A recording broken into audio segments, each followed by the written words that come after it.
உன் வார்த்தைகள் கேட்கப்பட்டது என்று வேதவசனம் சொல்லுகிறது. வித்தியாசம் உண்டாகும்படி செய்வேன் என்று கர்த்தர் சொல்கிறார். நான் உன்னை வெறுத்து விடவில்லை என்று கர்த்தர் சொல்லுகிறார். இன்றைக்கு கர்த்தர் நமக்கு தருகிற ஒரு வார்த்தை வார்த்தை வார்த்தை உன் பிள்ளைகளுடைய சமாதானம் பெரிதாயிருக்கும், பெரிதாயிருக்கும்.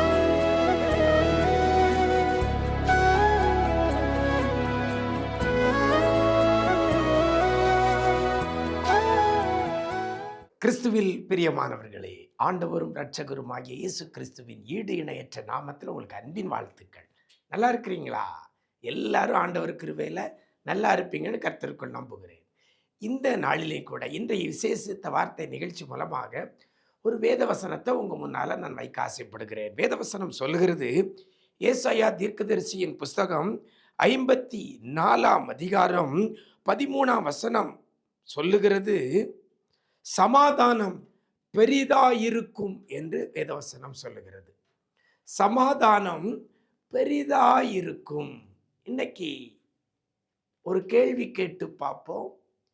நம்முடைய சமாதானம் பெரிதா இருக்கிறதா, இல்லை சின்னதா இருக்கிறதா, இல்லை சமாதானமே இல்லாமல் இருக்கிறோமா? எனக்கு அருமையான வேதவசனம் தெளிவாய் சொல்கிறது, உன் பிள்ளைகளுடைய சமாதானம் பெரிதா இருக்கும் என்று சொல்லப்படுகிறது. அநேகர் சொல்லுகிற காரியம், ஏதோ ஒரு மாதத்தில் 1-2 நாள் நான் சமாதானமாக இருக்கிறேன், ஆனால் பல நாட்கள் துக்கத்தோடு கூட தான் இருக்கிறேன், என் குடும்பத்தில் துக்கம்தான் இருக்குது, என் குடும்பத்தில் சமாதானமே இல்லை அப்படின்னு சொல்லுகிற பிள்ளைகள் தான் அநேகர் இருக்கிறோம். ஏதோ ஒரு விஷயத்தினால சமாதானத்தை இழந்து, ஏதோ ஒரு பிரச்சனையினால சமாதானத்தை இழந்திருக்கிற பிள்ளைகள் ஏராளம். எனக்கு அருமையான தேவஜனமே, ஆனால் வேதவசனம் சொல்லுகிறது, கர்த்தர் உங்களை பார்த்து சொல்லுகிற காரியம், உங்க பிள்ளைகளுடைய சமாதானம் பெரிதாயிருக்கும். சமாதானம் பெரிதா இருந்தா உடைய வாழ்க்கையில நிம்மதி அதிகமாக இருக்கும். எனக்கு அருமையான தேவஜனமே, வசனம் சொல்கிறது, உன் பிள்ளைகளுடைய சமாதானம் பெரிதா இருக்கும். எத்தனை பேருடைய குடும்பத்தில் சமாதானம் பெருசாக இருக்கணும்னு சொல்லி விரும்புகிறீங்களோ, கர்த்தர் இன்னைக்கு தரப்போகிறார். இந்த வசனத்தின்படி ஆண்டவர் தான் சொல்லி இருக்கிறாரு, உன் பிள்ளைகளுடைய சமாதானம் பெரிதா இருக்கும் என்று சொல்லப்பட்டிருக்கிறது. அப்போ இன்னைக்கு நம்முடைய பிள்ளைகளை குறித்த காரியம் எப்படி இருக்குது? அநேக வாலிப பிள்ளைகளை குறித்து, பிள்ளைகளுடைய காரியங்களை குறித்து பெற்றோர்கள் துக்கத்தோடு கூட தான் இருக்கிறோம். இன்னைக்கு பிள்ளைகளுடைய செயல்பாடுகள், பிள்ளைகளுடைய நடைகள், பிள்ளைகள் எடுக்கிற முடிவுகள் சமாதானத்தை சீர்குலைக்கிறதாய் காணப்படுகிறது. அல்லது பிள்ளைகளுடைய சரீர பலவீனங்கள், வியாதிகள் சமாதானத்தை கெடுக்கிறதாய் இருக்கிறது. எதுவானாலும் சரி, வேதவசனம் சொல்கிறது, உன் பிள்ளைகளுடைய சமாதானம் பெரிதாயிருக்கும் என்று சொல்லப்பட்டிருக்கிறது. எனக்கு அருமையான தேவஜனமே, இந்த ஆசீர்வாதம் நமக்கு வேணும்னா வசனம் சொல்லுகிறது, அந்த வசனத்தில் ஆரம்பத்தில் சொல்லப்படுகிறது, உன் பிள்ளைகள் எல்லாரும் கர்த்தரால் போதிக்கப்பட்டிருப்பார்கள்.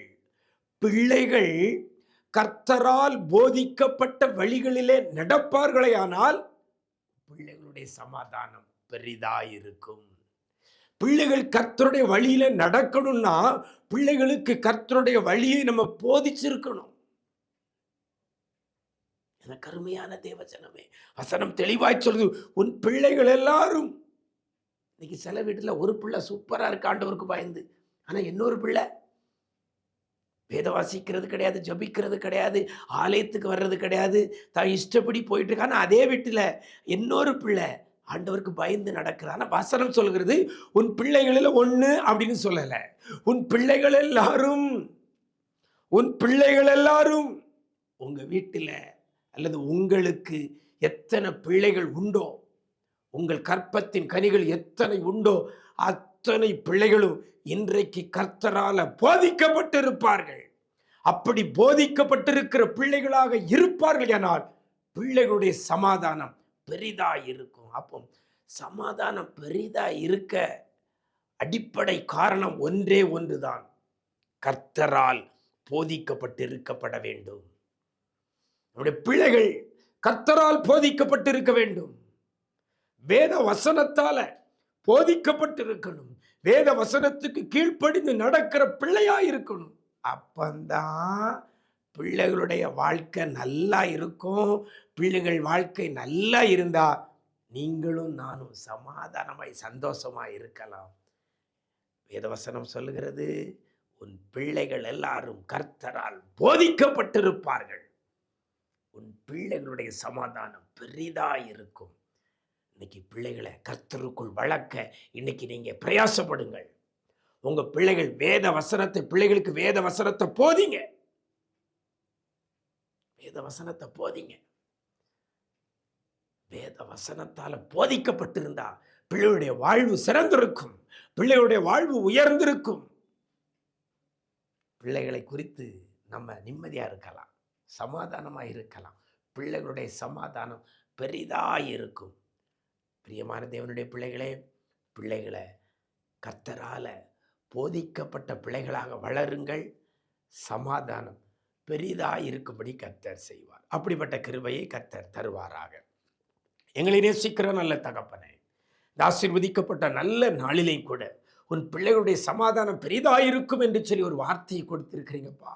இன்னைக்கு அநேக குடும்பத்தில் பிள்ளைகளை குறித்ததான காரியத்தினால துக்கத்தோடு சோர்ந்து போய் கண்ணீரோடு இருக்கிற குடும்பங்கள் ஏராளம். பிள்ளைகளுடைய நடக்கையினால, பிள்ளைகளுடைய செயல்பாடுனால, பிள்ளைகளுடைய தாறுமாறான வாழ்க்கையினால கலங்கி போயிருக்கிற பெற்றோர்கள் ஏராளம் அப்பா. ஆனா வசனம் சொல்லுகிறதே, உன் பிள்ளைகளுடைய சமாதானம் பெரிதாயிருக்கும் என்று சொல்லப்படுகிறதே. ஆண்டவரே, இப்படிப்பட்ட நிலையில இருக்கிற குடும்பங்களில என் ஆண்டவர் இந்த வேத வசனத்தின்படி பிள்ளைகளுடைய சமாதானம் பெரிதாயிருக்கும்படி ஆண்டவரே, பிள்ளைகளை கர்த்தரால் போதிக்கப்பட்டிருக்கிற பிள்ளைகளாய் என் ஆண்டவர் நீங்க மாற்றுங்கப்பா, மாற்றுங்க ஆண்டவரே. தாறுமாறான பழக்க வழக்கத்தில் கண்களின் காட்சியின்படி நெஞ்சின் வழிகளின்படி நடக்கிற பிள்ளைகளை என் ஆண்டவரே வேத வசனத்தின்படி நடக்க, ஆண்டவரே வேத வசனத்தை போதிக்கிறபடி நடக்க தன்னை மாற்றிக்கொள்ள உதவி செய்யுங்கப்பா. பிள்ளைகளுடைய சமாதானம் பெரிதா இருக்கட்டும் ஆண்டவரே. குடும்பங்களில சமாதானம் பெரிதா இருக்கட்டும் ஐயா. பிள்ளைகள் குடும்பங்களில காணப்படுகிற கவலை, கண்ணீர், துக்கம் எல்லாம் மாறட்டும் ஆண்டவரே. பெரிய காரியங்களை செய்யுங்க. ஒவ்வொரு குடும்பத்தில் உள்ள எல்லா பிள்ளைகளும் கர்த்தரால போதிக்கப்பட்ட பிள்ளைகளாய் என் ஆண்டவர் நீங்க மாற்றும்படியாய் ஜெபிக்கிறோம்.